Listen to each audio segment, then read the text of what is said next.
त्योहारी सीजन शुरू होने से पहले कार शोरूम में रौनक लौट आई। मारुति से लेकर हुंडई, टाटा से लेकर महिंद्रा, सभी कंपनियां पुराने स्टॉक को निकालने और कस्टमर्स को लुभाने के लिए 40,000 रुपए से लेकर लाख 1.5 लाख तक की जो है छूट दे रही। प्रवीण सर, क्यों मिल रही है इतनी छूट? और लगातार हम लोग जो है ऑटो सेक्टर से जुड़ी हुई खबरों को कवर कर रहे हैं, इसकी समस्याओं से हम आपको रूबरू करवा रहे हैं। व्यूवर्स को भी कहा जा रहा है कि स्टॉक पाइलअप है, इन्वेंट्रीज ज़्यादा हैं, इतनी ज़्यादा इन्वेंट्री है कि 52,000 करोड़ के आसपास की कारें जो है अब या तो वो गोडाउन में पड़ी हुई या डीलरशिप में पड़ी, अनसोल्ड है सर। और फिर अब ये कहना कि छूट मिल रही है, लोगों के पास कंजम्पशन वाली जो कहानी हम लोग करते रहते हैं कि कंजम्पशन को लेकर समस्याएं, लोगों की वेज ग्रोथ नहीं बढ़ रही है, फिर ऐसे में सर इस खबर को कैसे डील करें? नहीं, देखिए, कार कंपनियों की आफत जो है वो आम आदमी के लिए राहत बन गई है। अच्छा, इसको अगर समराइज करें अगर हम इस बात को, तो ऑटो सेक्टर की आफत आम आदमी के लिए राहत या कहें कि बहुत ज़्यादा फ़ायदेमंद एक सौगात के तरह से जी नज़र आ रही, दिखाई दे रही है।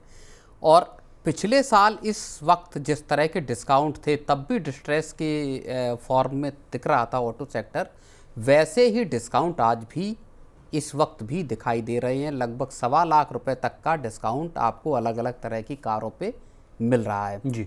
अब जो बात आपने कही कि साहब जो इन्वेंट्री लेवल हैं वो लगातार हाई बने हुए हैं, वो बात अभी भी सत्य है। कार कंपनियों के या डीलर्स के पास जो इन्वेंट्री है वो स्टॉक, बड़ा लंबा चौड़ा स्टॉक पाइलअप उनके पास हो रखा, उसको किसी न किसी तरीके से निकालने की मुश्किल इन डीलर्स के पास है जी।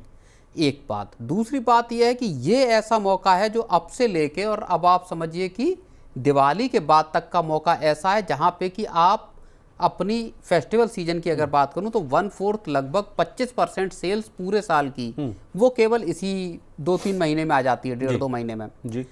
तो जितने डीलर हैं और कार कंपनियां वो ये सोच रहे हैं कि किसी भी तरह से पुराना स्टॉक किसी भी तरह से उसको निकाल कर वो किया जाए ताकि सेल्स भी हो सके। डीलरों का भी देखिए, डीलर केवल और केवल प्लेन उस पर काम नहीं करते जी।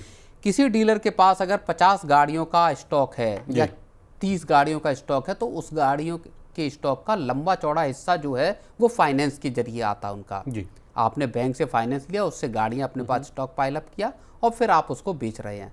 अब जो बैंक से पैसा लिया उसका ब्याज भी आपको देना है, और ऐसे टाइम पे अगर आपका टर्न अराउंड टाइम अगर 55-60 दिन का है किसी गाड़ी को निकालने का, तो उतने वक्त का ब्याज आपको उस गाड़ी पे देना पड़ रहा है। ओके। अब जो गाड़ी आपके पास खड़ी हुई है, अब आप उस पर क्या करेंगे? आप कोशिश करेंगे कि यार ब्याज देने से अच्छा ये गाड़ी सस्ते में चली जाए। Exactly sir. So this is how, मतलब पूरा ऑटो बड़ा अच्छा सेक्टर। गणित समझा दिया सर। और मेरे पास रिपोर्ट भी है, टाटा टियागो पर सर कहा जा रहा है कि 55,000 रुपए तक का बम्पर डिस्काउंट मिल रहा है। टाटा पंच पर कर रहा है 85,000। टाटा हैरियर और सफारी पर भी कहा जा रहा है कि 80 से 1 लाख रुपए तक का डिस्काउंट है। टाटा कर्व की भी बात की जाए तो उसमें भी कहा जा रहा है कि 30,000 के आसपास का, उसमें भी अच्छा खासा आपको छूट मिलता हुआ दिख रहा है। लेकिन एक और इसमें एक पेच है सर, इलेक्ट्रिक कारों पर भी सर हम आपसे समझना चाहेंगे, उस पर भी भर भर के डिस्काउंट्स मिले, 10 लाख रुपए तक का छूट मिलता हुआ नजर आ रहा है सर। महिंद्रा XUV 400 की बात की जाए तो 3 लाख रुपए तक, किया EV6 पर कहा जा रहा है कि 10 लाख रुपए तक की छूट मिल सकती है आपको, और फिर MG ZS EV मॉडल है उसमें 2.5 लाख की छूट मिल रही है सर। तो ये मैं आपसे समझना चाहूँगा कि ईवीज पर इतना छूट क्यों मिल रहा है? ईवीज उस रफ्तार से ईवीज की ग्रोथ हो नहीं रही थी इसमें। ईवी 2 व्हीलर तो की तो नेगेटिव सेल्स ग्रोथ रही है, 4 व्हीलर भी हैं उनकी भी ग्रोथ बहुत मिनिमम ग्रोथ है जी। एक आंकड़ा है सर, उसके बाद कंटिन्यू कीजिएगा। फाडा की आंकड़ा है 2024-25 का आंकड़ा है, उसमें कहा गया कि इलेक्ट्रिक कारों की बिक्री जो है सालाना आधार पर केवल 17.64% बढ़ी है, और वो बढ़कर 1,07,645 के आसपास पहुंची है, जिसको ये कोट करते हुए नजर आ रहे हैं। मारुति सुजुकी की तरफ से एक बयान आ रहा है, कहा जा रहा है कि चार्जिंग इंफ्रास्ट्रक्चर की कमी की वजह से इलेक्ट्रिक कारें अभी भी परिवारों की पहली पसंद नहीं बनी है। तो बिल्कुल सही बात है ये। मुझे भी अगर गाड़ी अभी लेनी हो दूसरी, और मान लीजिए मेरी कैपेसिटी सिर्फ एक गाड़ी को रखने की है, तो अगर मेरी 300-400 किलोमीटर की अगर कहीं जर्नी है, शाम में अगर मैं जाना चाह रहा हूँ, तो फिर क्या मेरे दिमाग में एक उलझन हमेशा इस बात की रहेगी कि मैं जहाँ जाना चाह रहा हूँ डेस्टिनेशन, वहाँ ये गाड़ी पहुँचा देगी इलेक्ट्रिक व्हीकल? तो ये दिक्कत सब सारे कस्टमर्स के साथ है। ये एक सेकेंडरी कार के तौर पर तो लोग ईवी को देख रहे हैं कि साहब सिटी मोबिलिटी में आप इसको यूज़ कीजिए, लॉन्ग अगर आपको रेंज में जाना है तो आप अपनी गाड़ी उठाएंगे IC वाली, पेट्रोल डीजल वाली और उससे जाएंगे जी। तो ये अमीरों के लिए तो ठीक बात हो गई, एक नॉर्मल फैमिली के लिए थोड़ा सा इसमें मुश्किल वाली बात है। और यही वजह है कि जो ईवी की सेल्स है वो डाउन है और उसी वजह से यहाँ पे भी डिस्काउंट्स की बारिश चल रही है जी। दूसरी बात यह है कि इलेक्ट्रिक व्हीकल ऑलरेडी महंगे हैं, तो उन पे 2 लाख 2.5 लाख 1.25 लाख का जो डिस्काउंट मिल भी रहा है वो कोई बहुत बड़ी बात है नहीं, क्योंकि उस पे ऑलरेडी कंपनियां प्रीमियम वसूल रही हैं इलेक्ट्रिक व्हीकल्स पे। बाकी अगर आपके पेट्रोल और डीजल व्हीकल की बात कर लीजिए तो वहाँ फिर वही बात है कि इन्वेंट्री लेवल्स हाई है, लोग गाड़ियाँ खरीद नहीं रहे, चाहे आप जून का डेटा उठा लीजिए चाहे उससे पहले के डेटा आप उठा लीजिए, गाड़ियाँ दरअसल बिक पा नहीं रही हैं इस देश में। और इसीलिए चाहे छोटी सेडान हो, टियागो टाइगोर जैसी छोटी सेडान हैचबैक हो, या फिर आप चले जाइए हैरियर XUV 700 जैसी गाड़ियों पे, बड़ी SUVs पे, सब पे डिस्काउंट्स का ढेर लगा हुआ है। किसी भी तरह से गाड़ियों को बेचने की कोशिश की जा रही है। जो एक बात आ रही थी ना कि SUVs खूब बिक रही हैं, अब असल में उनमें भी एक स्लगिशनेस दिखाई दे रही है उनकी सेल्स में जी। अब एक अंतिम सवाल सर आपसे पूछना चाहेंगे, इस कहानी को मैं जोड़ रहा हूँ RBI की MPC से।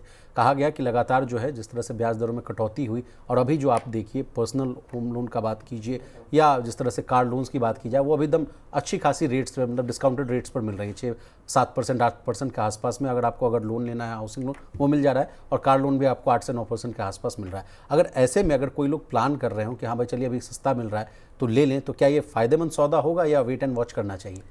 नहीं, देखिए, अगर जिनको ज़रूरत है, जिसको ख़रीदना है, जो वेट कर रहा था, वो ले सकते हैं गाड़ियाँ। इंटरेस्ट रेट वाकई में कम है, लोअर साइकिल पे हैं, अपने फैसला कर सकते हैं। लेकिन क्या वाकई RBI के जो रेट कट है उससे सेल्स निकलेगी? देखो, सवाल इस बात का है जी।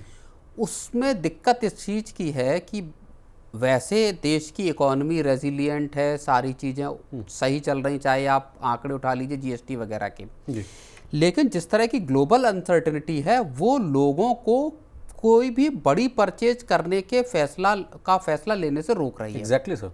जो लोग प्राइवेट सेक्टर में हैं खास तौर पे, या मान लीजिए कोई एक्सपोर्ट यूनिट में काम कर रहा है या कोई कार कंपनी में ही काम कर रहा है, उसके सामने इस बात का बड़ा संकट है कि आने वाले 5-6 महीने में सिनेरियो क्या रहने वाला है जी।